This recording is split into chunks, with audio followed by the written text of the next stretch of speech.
In this video, we're going to look at the measures of the location of the data. We're going to determine the position and the most appropriate measure. We're going to talk about the median, the percentiles, the quartiles, and a 5-number summary for the raw data.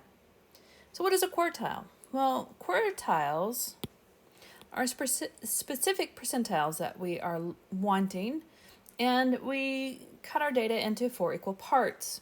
So the first quartile, denoted as Q1, corresponds to the 25th percentile. That means 25% of the data falls below Q1 and 75% of the data is above Q1. The third quartile, denoted as Q3, represents 75 percentile, implying that 75% of the data is below Q3 and 25% of the data is above Q3. Now the median is also known as the second quartile. It is usually denoted as M, not Q2, but it's not saying it won't be denoted as Q2. It typically is just not denoted as Q2. It is the 50th percentile. It is the midway mark. It is the 50 percentile. That means 50% is below and 50% is above. We want to think of this as the middle value. But it does not actually have to be one of the data values. It is just a number that separates the order data into halves. If there's an even number of data pieces, then to find the median or middle value is you're going to add up to the two, quote, middle values and divide by 2. To calculate the quartiles, you're going to want to arrange your data in ascending or descending order. Now, we're going to mostly be using spreadsheets, so we actually will use the quartile pre-done formula in our Excel spreadsheet. So if you had to do it by hand, this is how you would do it, as you would order it. And there are 2 ways to calculate quartiles. One is the inclusive and one is the exclusive. Now on the homework, it will say exclusive or inclusive.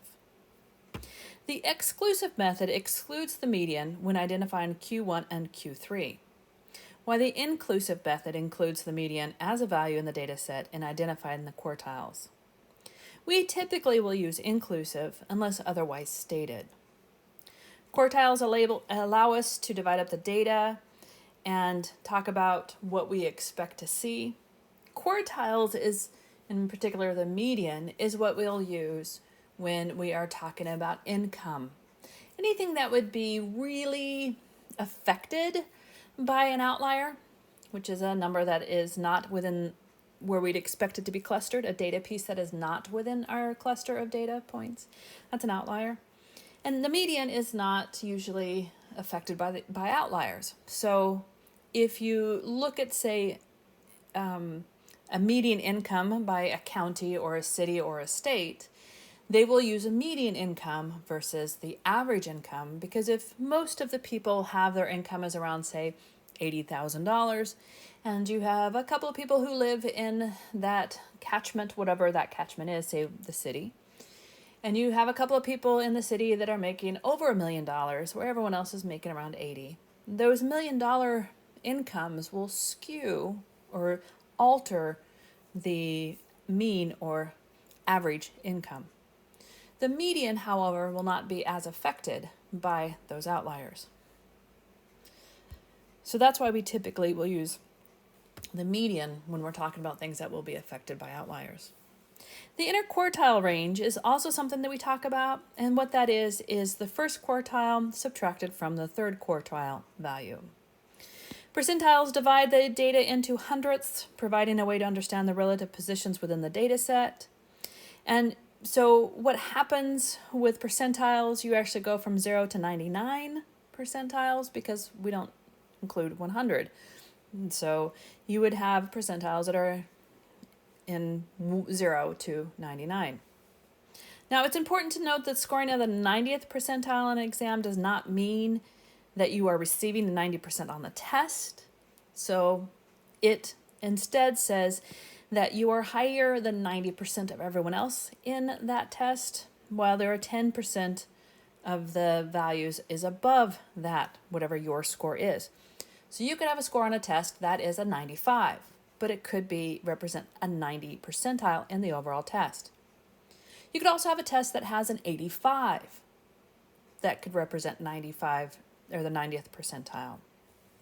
To find the percentiles in data, we're going to arrange the data from smallest to largest.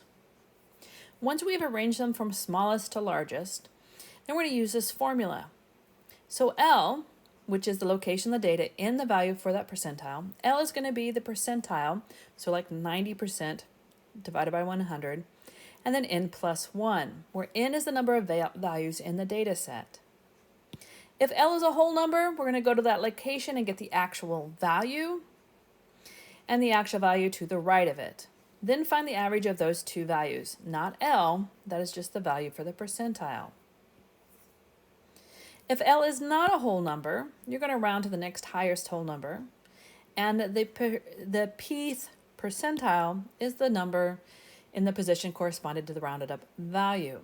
So to compute a percentile given a data value, we're going to arrange the data again from the smallest to the largest. X is the number of data values counting from the bottom of the data set list up to but not including the data value for which you are interested in finding the percentile. Y is the number of times the data values of the data that equals the value that you're interested in is shown. Typically this is 1, but sometimes it's 3. So if you're searching for the number 52 and you would see it 3 times, then this number would be 3. N equals the total number of data pieces. So the percentile for that data piece that you are interested in would be how many data pieces are up to, but not including that number you're looking at. And then 0.5 times the number of times you see that number. So you see it once, it'd be 1. If you see it 3 times on the data set, it would be 3. Divided by the total number of data sets multiplied by 100. And then we usually round to the nearest whole number. So we want to find the quartiles, the median, and the interquartile range for these numbers. There are 20 pieces of data. And if I'm doing this by hand, then I would go ahead and arrange these in ascending or descending. I'm going to go to an ascending order.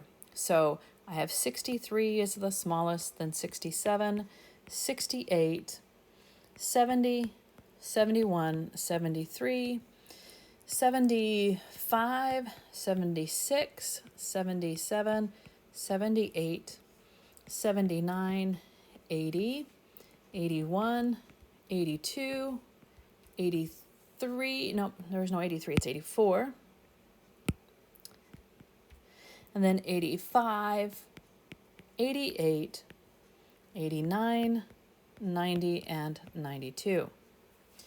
Now, to find the number that represents the first quartile, or Q1 is, since I have 20 data points and I want the 25th percentile, so I'm going to do 25 divided by 100 multiplied by the number of data pieces that I have. So I have 5. This tells me the position that I should be in. It doesn't tell me the number, it tells me the position. So I'm going to go count. So I have 1, 2, 3, 4, 5, and so the actual number for Q1 is 71. I'm going to do the same thing for Q3. So I would want the 75th percentile, so 75 divided by 100 multiplied by 20. This gives me 15. So in other words, it's the 15th position. And so when I'm talking about the 15 and the 5, this is the 15th and the 5th position. So then I'd count over and I have 1, 2, 3, 4, or I can just count from the back. So this is 20, 19, 18, 17, 16, and here's my 15. So wait, let me count it again. So 20, 19, 18, 17, 16. So here's my 84. 84.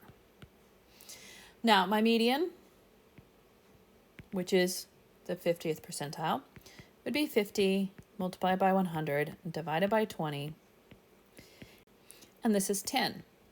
Now if you remember from up above, it says if L is a whole number, which is what this is, you're going to go to the 10th position and then the next one, which is the 11th position, and you're going to add those two numbers together and then divide by 2. So this tells me I want the 11th, the 10th, and the 11th positions.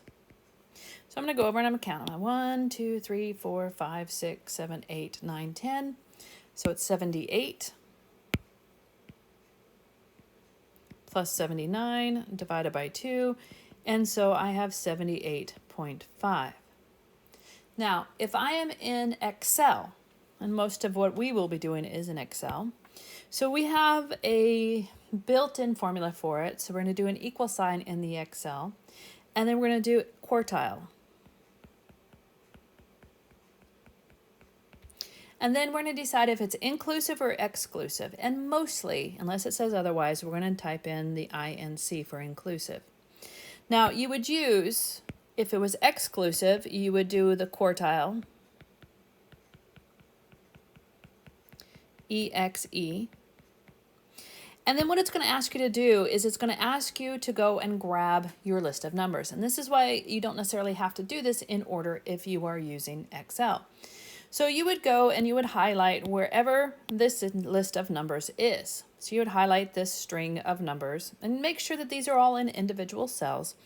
And then you would then tell you what you want. So I would say, okay, I'm going to grab, say it's in my Excel spreadsheet, A1 to A20. Then I'd put a comma, and then I'd tell you which quartile I want. So if I put in quartile 1, that is the 20th percentile. If I put in quartile 2, that's the median. And if I put in 3, then it is the third quartile. Now we're asked to determine the percentile of a student score of 76 and a student score of 90. So these are the scores, and we're trying to figure out which percentile they're going to land.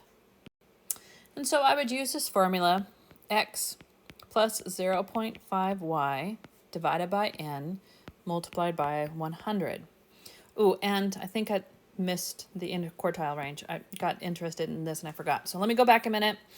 The interquartile range is going to be this 84 minus the 71. That's usually denoted as IQR. So I'm going to come over here and do that. IQR, interquartile range, is going to be the quartile 3 number minus the quartile 1 number. So that's going to be my interquartile range. So let's go back to this one now.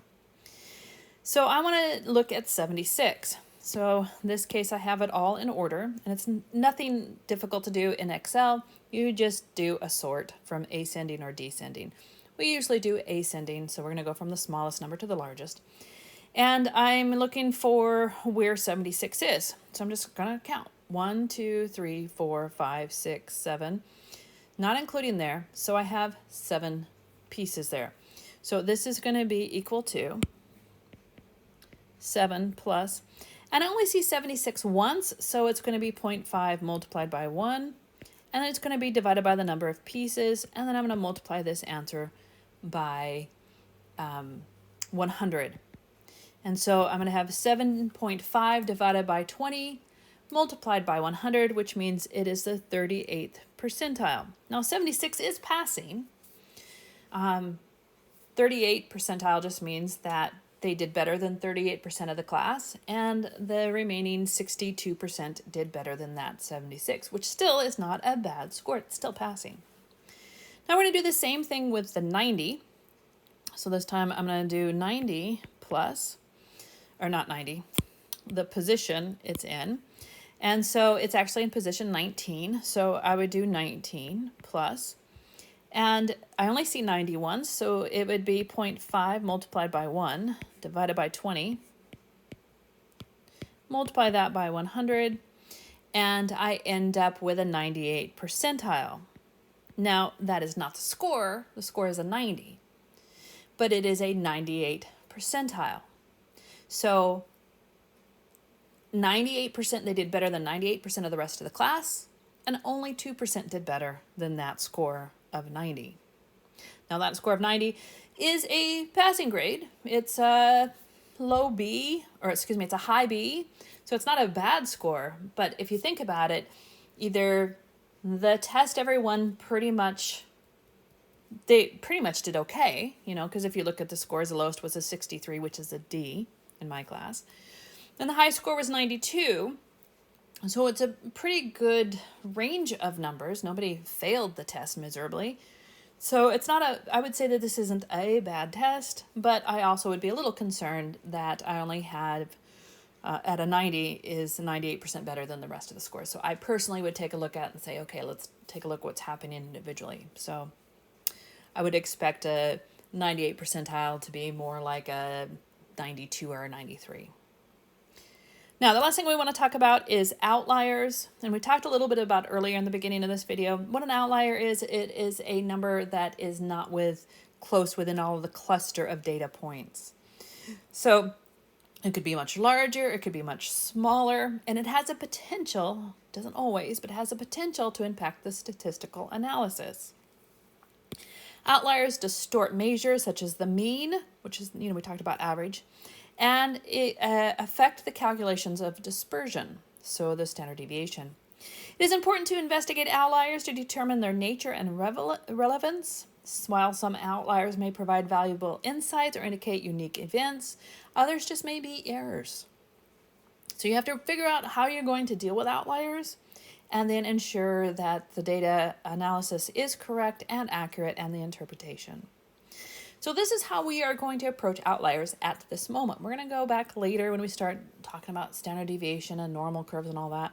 But for us, the way that we determine whether or not we have an outlier is we're going to find our interquartile range, and then we're going to find, we call this the lower outlier boundary, sometimes referred to as low fence, and the upper outlier boundary, sometimes referred to as a high fence.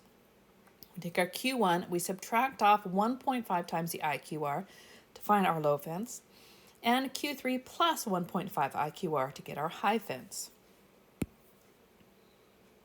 Any data value that is lower than the outlier boundary or greater than the outlier boundary is considered an outlier.